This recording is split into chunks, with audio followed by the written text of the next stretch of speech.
जय हिंद दोस्तों, कैसे सभी लोग कहता हूँ सभी मस्त होंगे, अपने सिस्टर कार में व्यस्त होंगे। स्वागत है सभी का सीटेट जुलाई 2025 के एग्जाम में। और आज हम करने वाले हैं असिस्टेंट सामाजिक विज्ञान की मोस्ट इंपॉर्टेंट क्वेश्चन, जो कि लेवल 2 है। एसएसटी प्रीवियस ईयर क्वेश्चन लिए गए हैं। क्वेश्चन में बहुत ही महत्वपूर्ण है। पेपर ऐसा ही आने की पूरी संभावना है। चैनल पर जो भी नए हैं, चैनल को सब्सक्राइब कर लीजिए। क्लास जो है बहुत ही महत्वपूर्ण है। चलिए क्लास को स्टार्ट करते हैं। और पहला क्वेश्चन है, एक निश्चित क्षेत्र जहां रहने वाले सभी मतदाता अपना प्रतिनिधित्व चुनते हैं, क्या कहलाता है? सीमा, निर्वाचन क्षेत्र, राज्यसभा या क्षेत्र? कौन सा ऑप्शन करेक्ट है?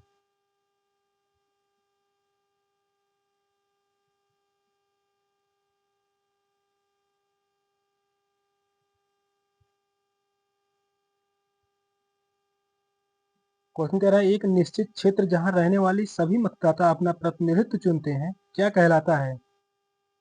तो वह कहलाता है निर्वाचन क्षेत्र। सेकंड ऑप्शन करेक्ट है, निर्वाचन क्षेत्र। एक निश्चित क्षेत्र जहां रहने वाले सभी मतदाता अपना प्रतिनिधित्व चुनते हैं, उसे निर्वाचन क्षेत्र कहा जाता है। निर्वाचन क्षेत्र में कई खंड होते हैं, जैसे वैधानिक अंग को बनाते हैं, जो है वैधानिक अंग को बनाते हैं। सेकंड ऑप्शन करेक्ट है। नेक्स्ट क्वेश्चन है, उत्तरी अमेरिका का पूर्वी तट व जापान के आसपास समुद्र मत्स्य प्रचुर है, क्योंकि तटबंध के साथ एक ठंडी धारा बहती है। दंतुर तटीय क्षेत्र है। तट के साथ गर्म धारा बहती है।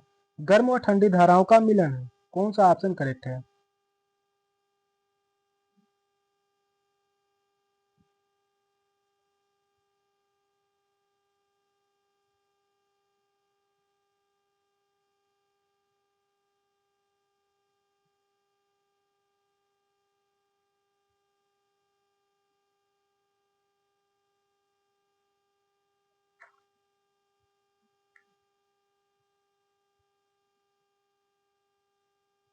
उत्तरी अमेरिका का पूर्वी तट व जापान के आसपास समुद्र मत्स्य प्रचुर है, क्योंकि गर्म व ठंडी धाराओं का मिलन है। फोर्थ ऑप्शन करेक्ट है, गर्म व ठंडी धाराओं का मिलन है। उत्तरी अमेरिका का पूर्वी तट व जापान के आसपास समुद्री मछलियां अधिक हैं, क्योंकि यहाँ गर्म व ठंडी धाराओं का मिलन है। और यह समुद्री मछलियों या जीव जंतुओं के विकास के लिए बेहतर वातावरण तैयार करता है। जिस स्थान पर भी गर्म और ठंडी धाराएं मिलेंगी, वहां पर मछली उत्पादन सबसे ज्यादा होगा। फोर्थ ऑप्शन करेक्ट है। नेक्स्ट क्वेश्चन है, विश्व की 80% से अधिक जनसंख्या निवास करती है एशिया व अफ्रीका में, एशिया व दक्षिणी अमेरिका में, उत्तरी अमेरिका व एशिया में, एशिया व यूरोप में? कौन सा ऑप्शन करेक्ट है?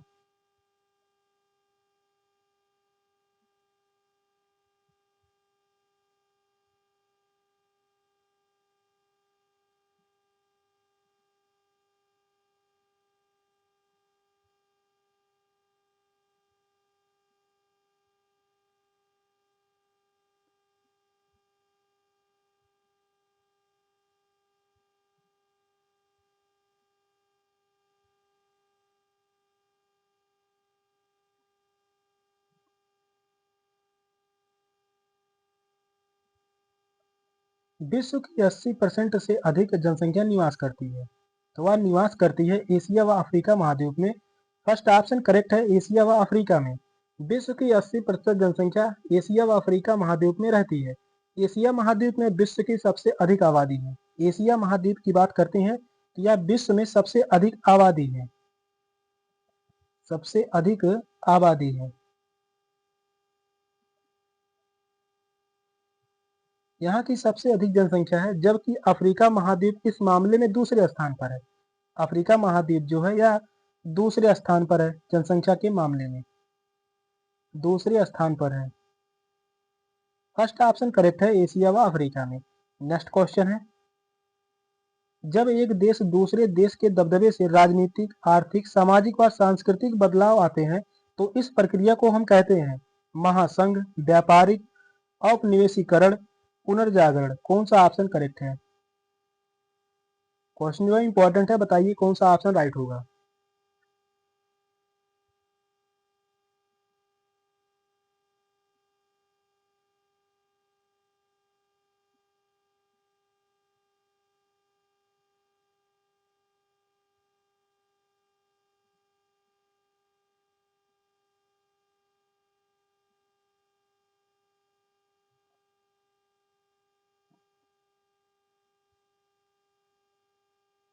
क्वेश्चन कह रहा है जब एक देश दूसरे देश के दबदबे से राजनीतिक, आर्थिक, सामाजिक व सांस्कृतिक बदलाव आते हैं तो इस प्रक्रिया को हम कहते हैं।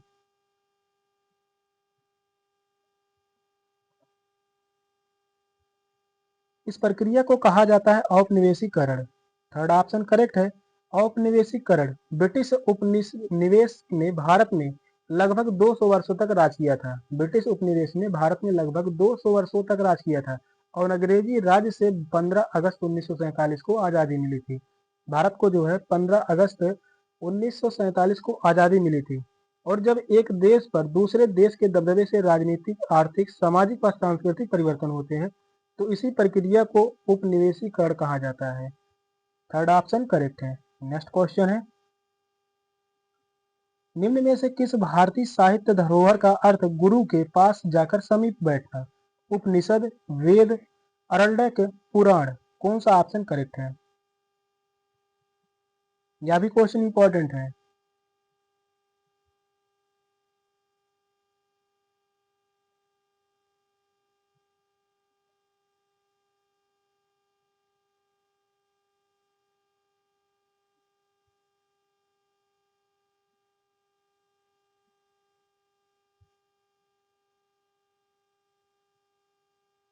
निम्न में से किस भारतीय साहित्य धरोहर का अर्थ है गुरु के पास जाकर समीप बैठना? तो वह है उपनिषद। फर्स्ट ऑप्शन करेक्ट है। उपनिषद, उपनिषद विविध लेखों का संग्रह है। उपनिषद जो है यह विविध लेखों का संग्रह है। विविध लेखों का संग्रह है जिसमें हिंदू धर्म से संबंधित दार्शनिक व धार्मिक जानकारियों का वर्णन किया गया है और लगभग 200 प्रकार के उपनिषद प्राप्त हैं। उपनिषद जो है 200 प्रकार के प्राप्त हैं। 200 प्रकार के प्राप्त हैं। फर्स्ट ऑप्शन करेक्ट है उपनिषद। नेक्स्ट क्वेश्चन है, किस काल में कर प्रथा विशिष्ट महत्व था? हड़प्पा सभ्यता, वैदिक काल, महाजनपद, गुप्त काल। कौन सा ऑप्शन करेक्ट है?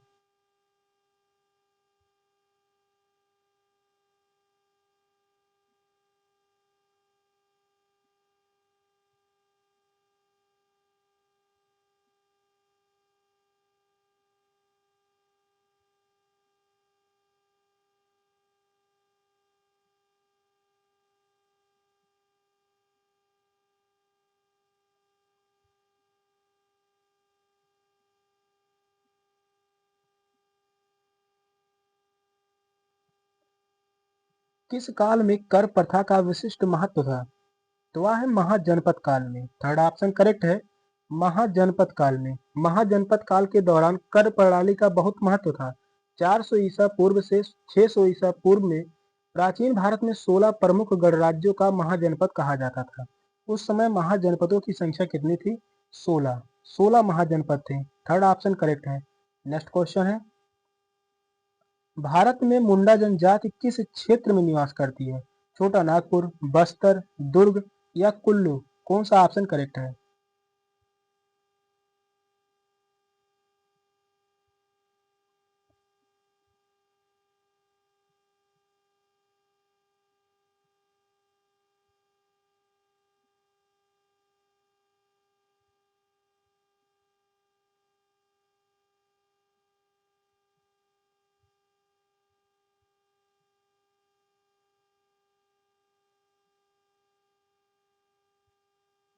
भारत में मुंडा जनजाति किस क्षेत्र में निवास करती है? तो वह निवास करते हैं छोटा नागपुर। फर्स्ट ऑप्शन करेक्ट है। छोटा नागपुर, भारत के छोटा नागपुर क्षेत्र में मुंडा जनजाति रहती है।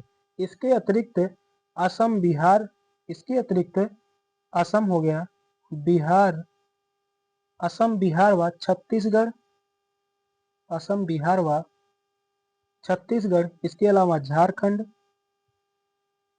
झारखंड, उड़ीसा,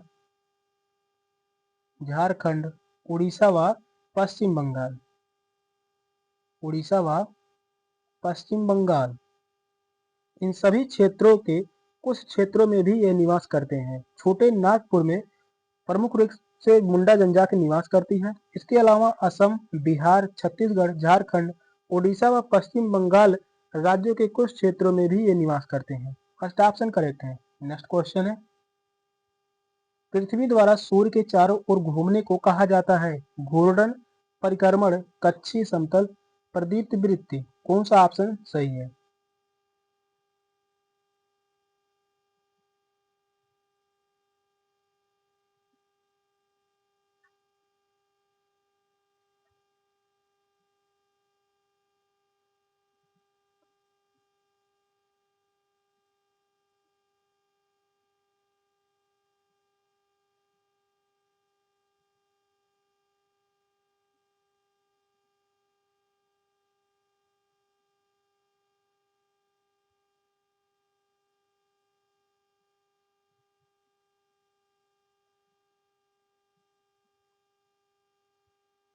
पृथ्वी द्वारा सूर्य के चारों ओर घूमने को कहा जाता है?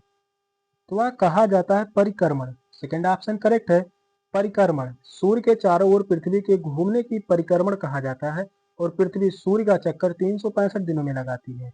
पृथ्वी जो है सूर्य का चक्कर 365 दिनों में लगाती है।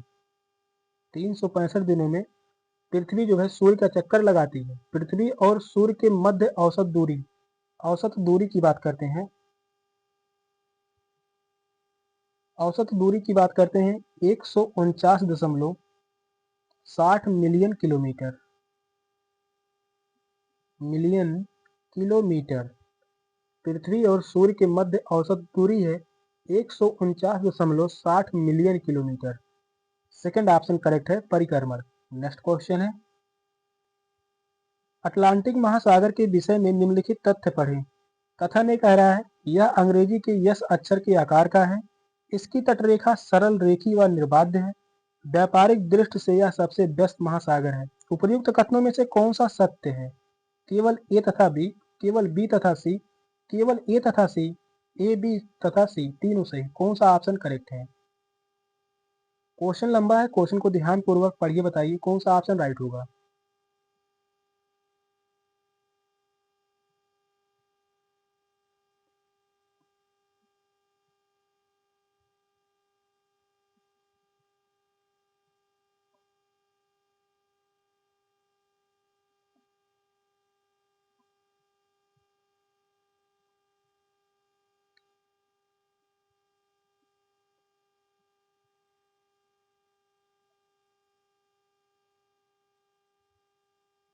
यहाँ पर क्वेश्चन कर रहा है अटलांटिक महासागर के विषय में तीन कथन दिए गए हैं। इन तीनों कथनों में कौन से कथन सत्य है?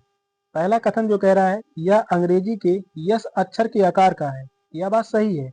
इसकी तटरेखा सरल व रेखीय निर्बाध है, तो यह बात जो है गलत होगा। इसकी तटरेखा जो है अधिक दंतुरित है। कैसी है? दंतुरित है। इसकी रेखा जो है अधिक दंतुरित है। और व्यापारिक दृष्टि से यह सबसे व्यस्त महासागर है, यह बात भी सही है। ए तथा सी सही है। किस ऑप्शन में है? तो वह है ऑप्शन सी में। केवल ए तथा सी कथन सही है।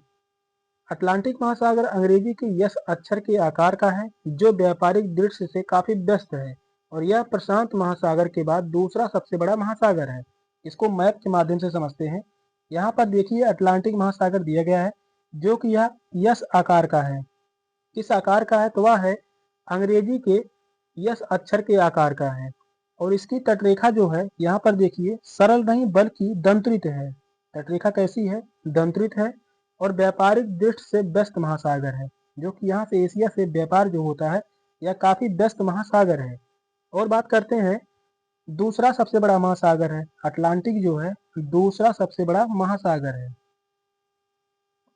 दूसरा सबसे बड़ा महासागर है, बड़ा महासागर है। अब बात करते हैं पहले नंबर का। पहले नंबर पर जो है प्रशांत महासागर।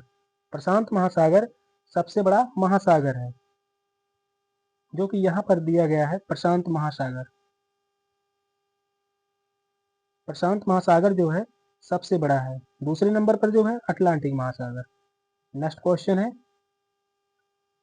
सूफी संतों के मकबरों को कहा जाता है ईदगाह, खानगाह, इबादतगाह, दरगाह। कौन सा ऑप्शन करेक्ट है?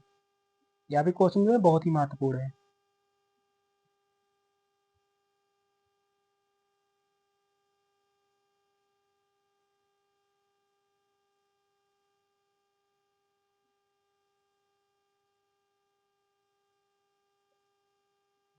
सूफी संतों के मकबरों को कहा जाता है? तो उसे कहा जाता है दरगाह। फोर्थ ऑप्शन करेक्ट है, दरगाह। एक सूफी संत के मकबरे को दरगाह कहा जाता है। यह मुस्लिमों के धार्मिक स्थल में से एक है, जिसे सूफी संत की मृत्यु के पश्चात दरगाह के रूप में बनाया जाता है। फोर्थ ऑप्शन करेक्ट है, दरगाह। नेक्स्ट क्वेश्चन है, निम्नलिखित में से कौन सा पूरा पाषाण स्थल है? इनाम गांव, हल्लर, भीमबेटका, बुर्ज होम। कौन सा ऑप्शन करेक्ट है?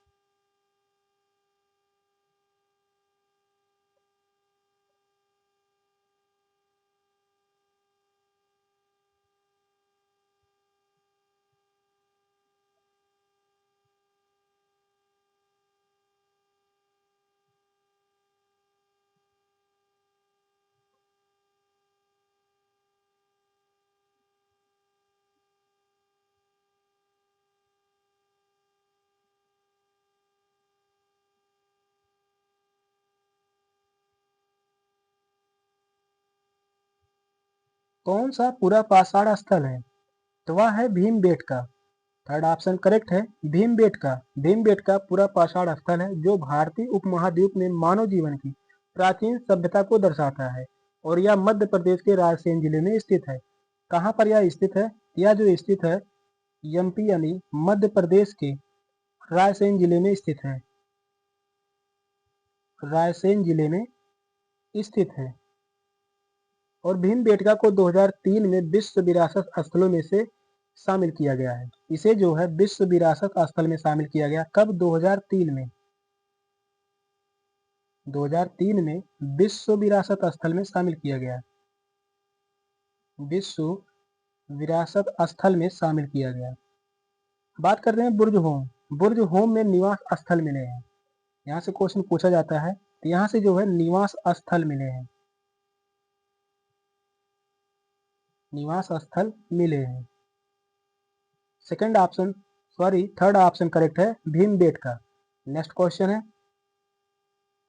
मौर्य शासक अशोक द्वारा लड़ी गई लड़ाई का स्थल कलिंग वर्तमान में कहाँ है? कर्नाटक, उड़ीसा, केरल, आंध्र प्रदेश। कौन सा ऑप्शन राइट है?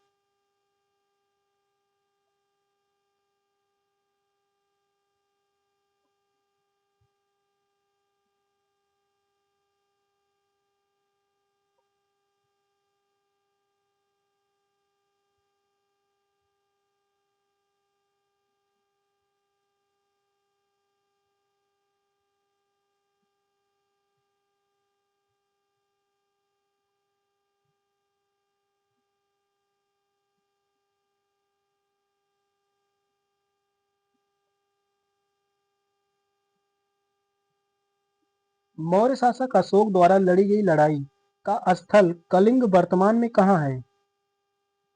तो यह है उड़ीसा राज्य में। सेकंड ऑप्शन करेक्ट है, उड़ीसा राज्य में स्थित है। सम्राट अशोक के कलिंग युद्ध का वर्तमान स्थल उड़ीसा में है। इसे विश्व इतिहास में सबसे अधिक रक्त रंजित वाला युद्ध के नाम से भी जाना जाता है। कलिंग युद्ध जो है यह किस नाम से जाना जाता है? रक्त रंजित। इसे विश्व इतिहास में सबसे अधिक रक्त रंजित वाला युद्ध के नाम से भी जाना जाता है और यह युद्ध सम्राट अशोक व राजा अनंत पद्मानव के बीच कलिंग राज्य में यह युद्ध हुआ था। सेकंड ऑप्शन करेक्ट है, उड़ीसा राज्य में स्थित है। नेक्स्ट क्वेश्चन है, मानचित्र को समझने की सर्वव्यापी भाषा को समझा जा सकता है रूढ़ चिन्हों द्वारा, रेखा चित्रों के द्वारा, वर्णमाला अक्षरों के द्वारा, विषम संबंधी मानचित्रों के द्वारा। कौन सा ऑप्शन राइट है?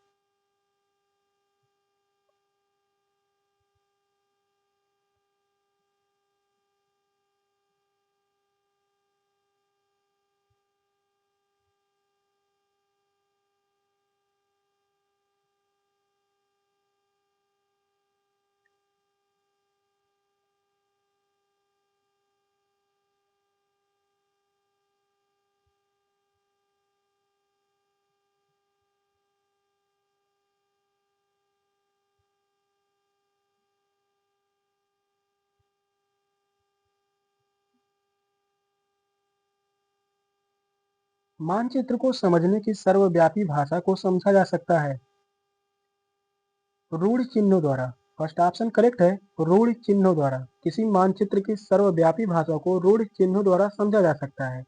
इनमें तीन प्रकार के संकेत हैं। जो कि पहला है बिंदु, पहला जो होगा बिंदु, दूसरा होगा रेखा, और वही तीसरी की बात करते हैं क्षेत्र। इसमें जो है 3 प्रकार के संकेत शामिल हैं, बिंदु, रेखा व क्षेत्र शामिल है। फर्स्ट ऑप्शन करेक्ट है, रूढ़ चिन्हों द्वारा। नेक्स्ट क्वेश्चन है, निम्न में से कौन सा विविधता को बढ़ावा देता है? अपनी मातृभाषा में बोलना, अपने त्योहारों को मनाना, अपने गांव जाना, रेलगाड़ी में यात्रा करना। कौन सा ऑप्शन करेक्ट है?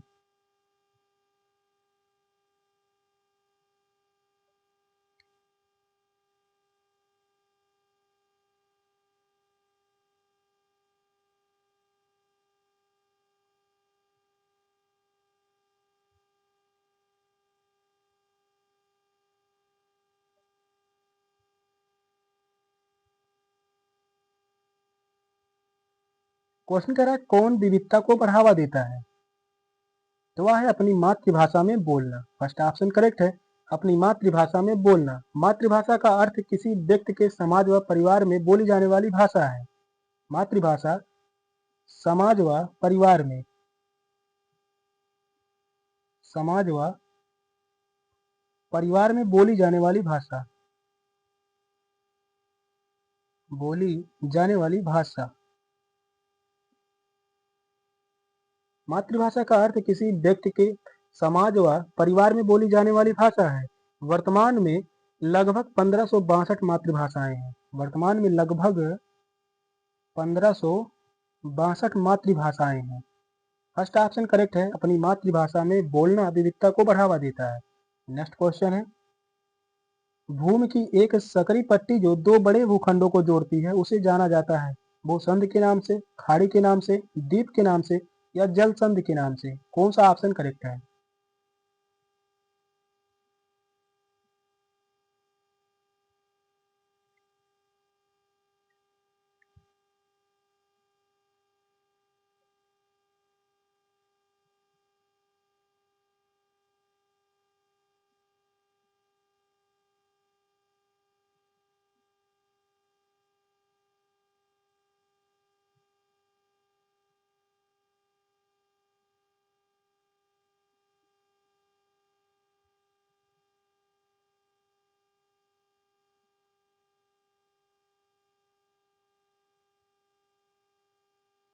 भूमि की एक सकरी पट्टी जो 2 बड़े भूखंडों को जोड़ती है उसे जाना जाता है भूसंध के नाम से। फर्स्ट ऑप्शन करेक्ट है, भूसंध के नाम से जाना जाता है। भूमि की सकरी पट्टी जो 2 बड़े भूभाग को जोड़ती है उसे स्थल को भूसंध के नाम से जाना जाता है। खाड़ी की बात करते हैं, खाड़ी जो होता है जल का वह भाग जो 3 तरफ से स्थल से घिरा हुआ हो, जल का वह भाग जो 3 तरफ से स्थल से घिरा हुआ हो उसे हम खाड़ी कहते हैं। इसे हम क्या कहते हैं? खाड़ी कहते हैं। द्वीप की बात करते हैं, द्वीप जो होता है स्थल का बस छोटा सा भाग जो चारों तरफ से जल से घिरा हुआ हो, जो चारों तरफ से जल से घिरा हुआ हो उसे हम कहते हैं द्वीप, उसे हम द्वीप। जल संधि की बात करते हैं, 2 देशों के बीच में होने वाले जो समुद्री मार्ग होते हैं उस पर जो समझौते होते हैं उसी को जल संधि कहते हैं। फर्स्ट ऑप्शन करेक्ट है, भूसंधि।